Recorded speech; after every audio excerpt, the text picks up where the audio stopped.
This is the all-new BMW X5 and it has the coolest headlights of any BMW. Just look at this.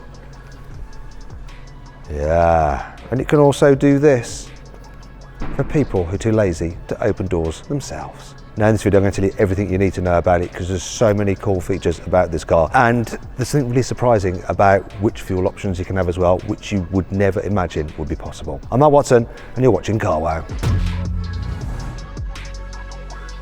The new X5's design follows on from the iX3's and I think it just works better on this bigger vehicle. I absolutely love the new headlight design. It's so cool, isn't it? But the best bit is this.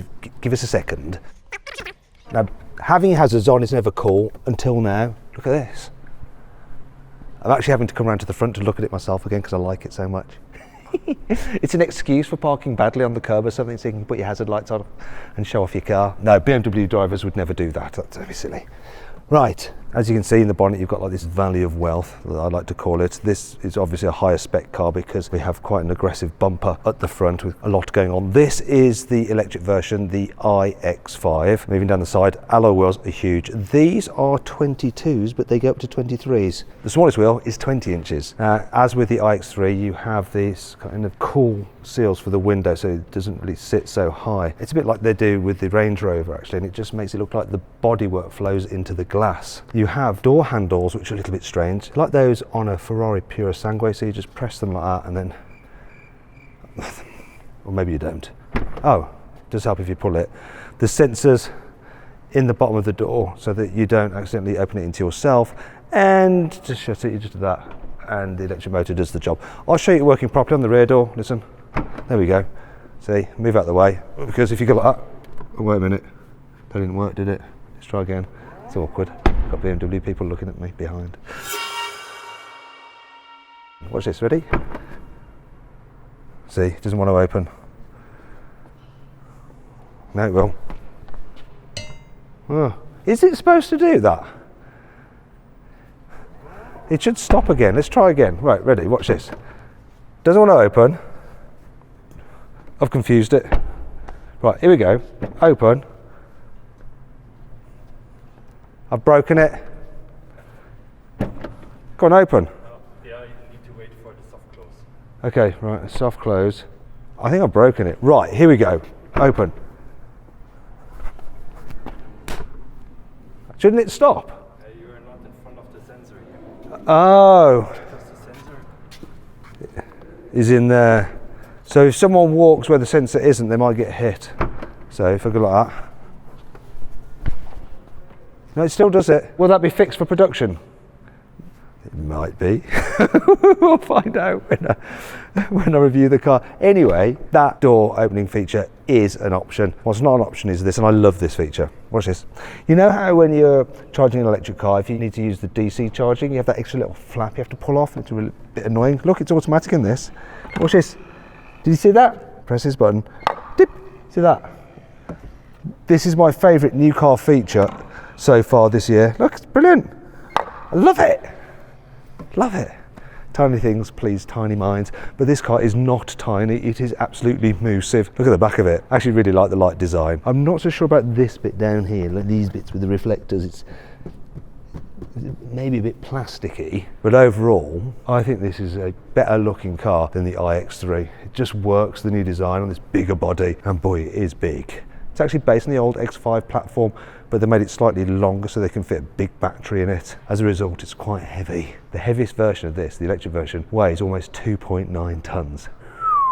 But then it is rather luxurious, as you'll see on the inside. It's lovely in here. I mean, this is in top spec format, but it is really nice. So you've got the new design with the Panoramic Vision heads-up display there, where they project these images like your speedo, the sat nav and other information just on the lower part of the windscreen there. And you can get a normal heads-up display above it. It's cool, though some of the information isn't that useful when you dig into it by swiping down in this menu, hitting that button, and then choosing different views like trips, like dynamics, which will have your rev counter or your power and torque, and the one that you personalize with the voice assistant, which is powered by Amazon Alexa.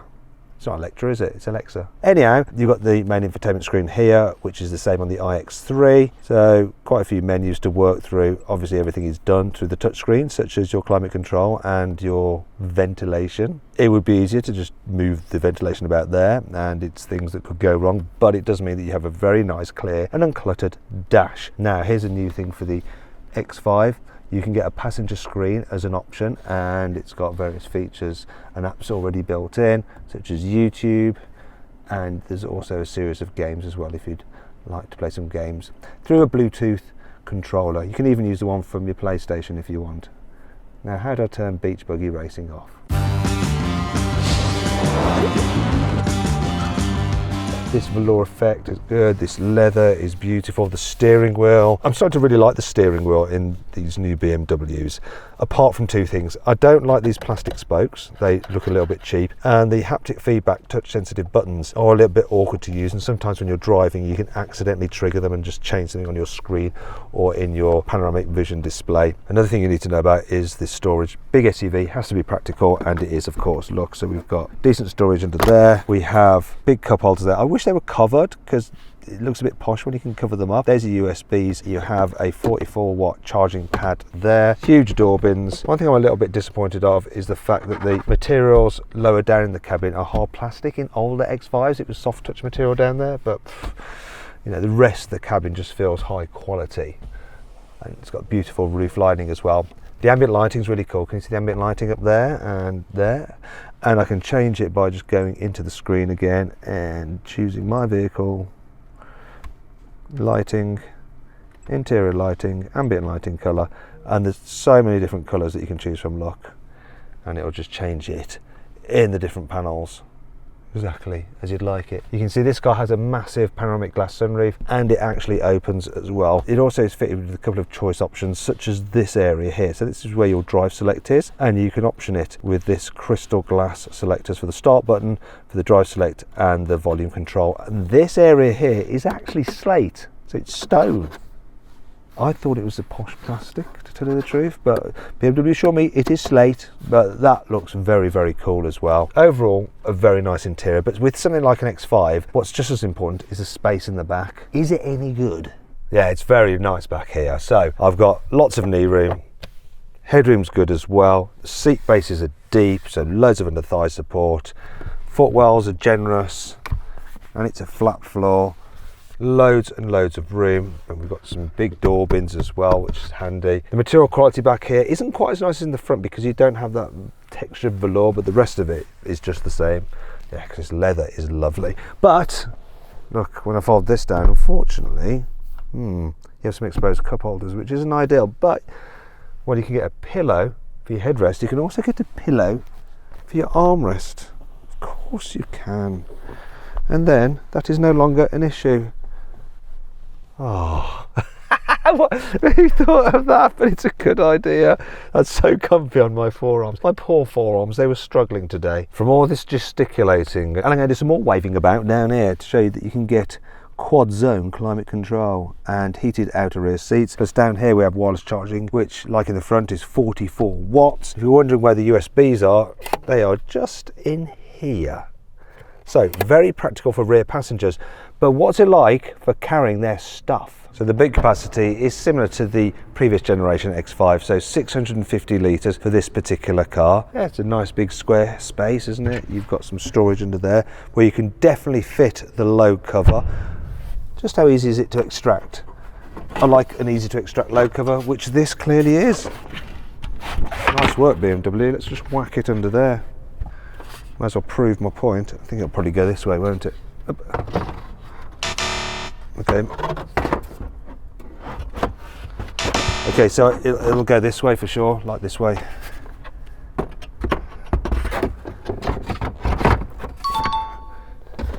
See, told you so.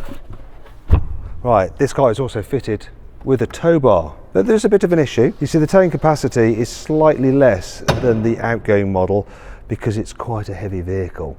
So towing capacity of this electric version is 2,700 kilos. In fact, the maximum towing capacity is 3,300 kilos, so not the full permissible 3,500 kilos, just because the car has got heavier. Anyway, I'm going to put that away so I don't dang my leg on it. Right, to fold down the rear seats, you'd have thought that you could do it from levers in the boot, but you can't. You have to reach in.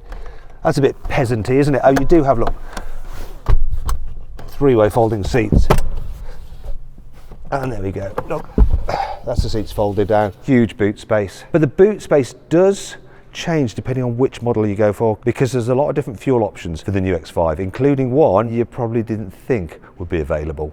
The new BMW X5 uses one platform to give you 5 different fueling options. So there's a traditional petrol there with your fuel tank there, or a diesel with your diesel engine at the front and your fuel tank there, or a plug-in hybrid which has your petrol engine there, an electric motor in the gearbox, your battery there underneath the seats and the fuel tank in the boot, or you have a full-on electric vehicle with a motor at the front, a motor at the rear, and your battery pack there underneath the floor. And with this new X5, it's actually got a battery capacity of 140 kilowatt hours, and it does that because instead of having the 95 cells like in the iX3, you have these 120 millimeter Tor cells, so you have more range.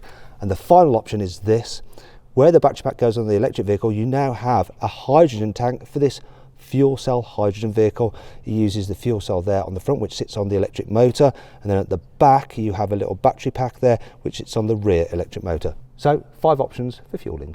But is this new BMW X5 good enough to compete with the brand new Audi Q7, which has also just been unveiled? Anyway, if you haven't done so already, subscribe to this channel because I will be reviewing the X5 when it comes out. And as ever, thanks for watching, and I'll see you next time.